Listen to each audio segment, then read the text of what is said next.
All right, so I want to talk about something that I feel like isn't spoken about enough, which is, right now cannabis culture is totally different than it ever was before, at least since it's been restricted or made illegal at different time periods and, designed to keep people down who like plant medicines as opposed to chemical compounds. Um, but it's no secret that I'm pretty against Big Pharma and that I'm not a huge fan of their medicines because, again, they are toxic over time and their side effects usually don't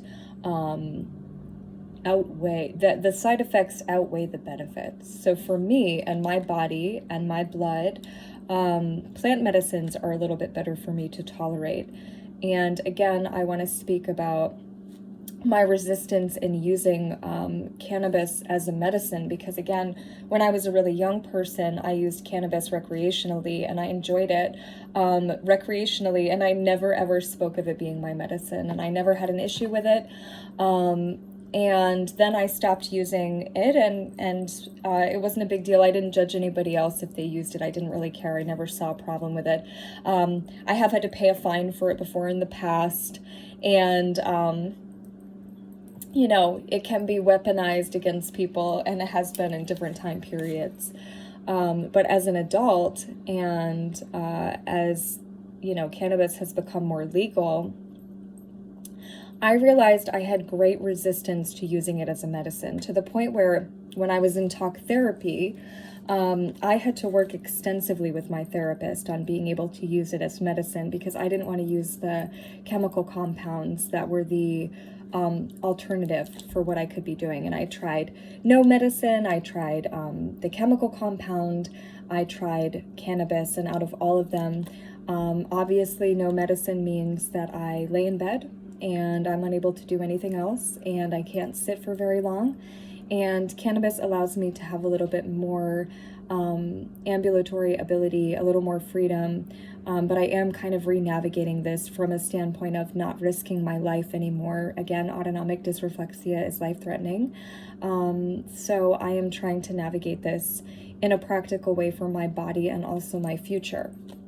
So my therapist helped me come up with a mantra and find a mantra that I'm going to share that I would speak before I used cannabis as medicine. Because again, it's something that's overlooked right now, is that there's so much cannabis culture now that we forget that a good portion of us still have fear surrounding use cannabis as medicine. Like, I just received some in the mail, and that is wild to me. Like, wild that there weren't police at my door. It's wild to me. So again, this is the mantra. I'm going to read it. I have it up on my wall. I'll show you with a picture. So, and again, a lot of this has to do with sacred connection too, and my journey thus far, with divinity and spirituality and my lifetime, and receiving transmission from Jesus and Mary Magdalene, who were husband and wife, and had a child, so they have divine bloodline. All energies and entities not of the ascended Christ consciousness, leave now and be escorted to your proper place to further your evolution. And then you can take a pause and take a breath in. If you're not comfortable using Christ consciousness, you can say whatever ascended consciousness you like, universal consciousness, God consciousness, Christ consciousness, whatever works for you. Thank you, I love you, go in peace. Now allow me to see what I need see, hear what I need hear, taste what I need taste, smell what I need to smell,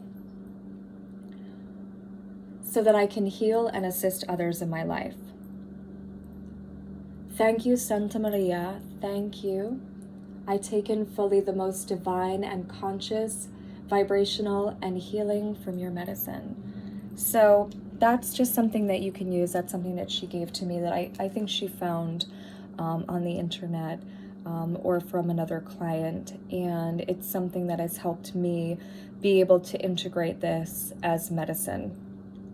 And without getting too in depth, it was really hard for me and forced me to kind of face this challenge once again, because I finally was comfortable using it as a medicine, and I knew its benefits, and it's a miracle medicine for spinal cord injury. And I'm so glad that doctors are prescribing what I recommended for the cannabis extract as a dose to people, and that they're having such good outcomes and results, because it's a really major miracle medicine that we need to be using and worldwide talking about, because it's crazy how different your body is with it versus without it.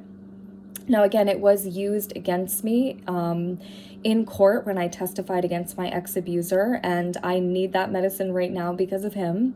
So it was a little bit messed up to kind of have somebody know that about you, and then have him and his lawyer weaponize it against me, knowing how long I worked with my therapist on being able to use it as a medicine to begin with.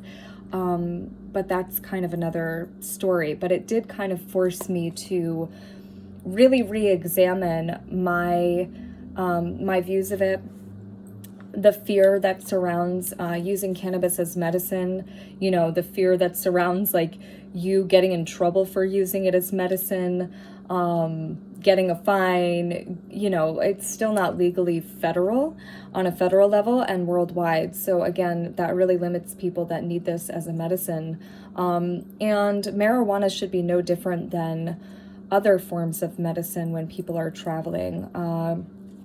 I don't see why, if I traveled with gabapentin, I could go anywhere in the world and that would be fine. But if I tried to travel with cannabis, it's not fine, even though the cannabis is a better medicine that allows me to turn on more parts of my body when I'm using it, and doing ambulatory exercises, and doing my TENS machine, my meditation, and doing very little compared to what my life was like, before. But also,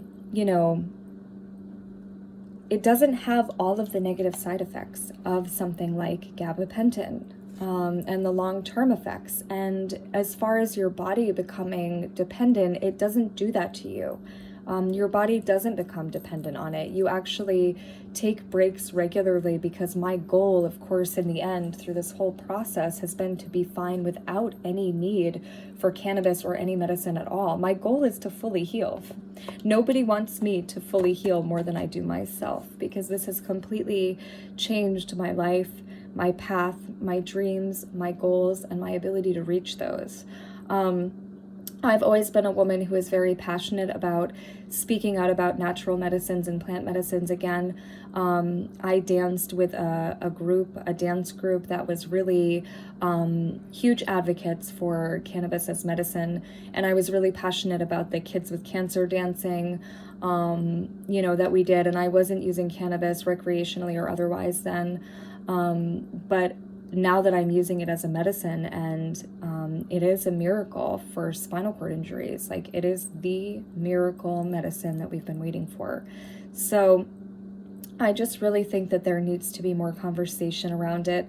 There needs to be more serious studies. Again, people that are doctors should not be allowed to study it if they already have prejudice. There's been more than one person who approached me and automatically projected what they believed me to be, and stated to me that only people that it is effective for are people who enjoyed it before recreationally, which she completely misjudged me in saying that, but I didn't say anything in response, because it's not worth it to correct people like her or men like that in my life. It's not worth correcting their projections. I know who I am. I know my path. I know my life. I'm very, very conscious and very clear-minded, and I have an excellent memory. So none of these things bother me at any time. But as an adult, almost 37-year-old, very clear-minded, wonderfully memoried woman. I just said that really funny. Wonderfully memoried. As a middle-aged woman, I think it's important for us to discuss all kind of avenues and aspects, because people don't realize the damage that they do when they start to discount it as a medicine or project themselves onto someone else. Because again, you have no idea what someone's experience with it is. And for me, it took me years to be able to use cannabis as a medicine, using a mantra, and to be comfortable with it. And now I'm at a point where I'm kind of also beginning to readjust and reintegrate it into my life and change my perspective. My biggest issue with it right now is that it's not legal worldwide. So all of the gains that I make now here, I have to stay here. I'm still stuck and my life is still changed and my dreams are still unable to be reached, and my goals are unable to be reached because of this injury. And no matter how, rehabilitated I get my body with the use of cannabis, without it, my body isn't doing the same things. And it's been almost 3 years.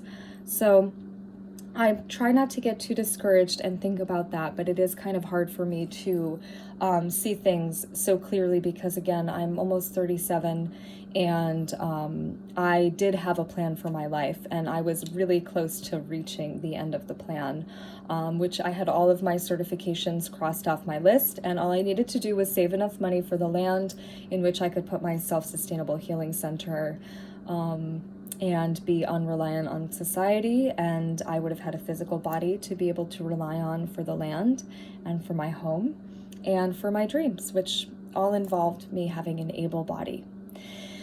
So I just wanted to share that beautiful mantra, and I will also add a photograph of it as well.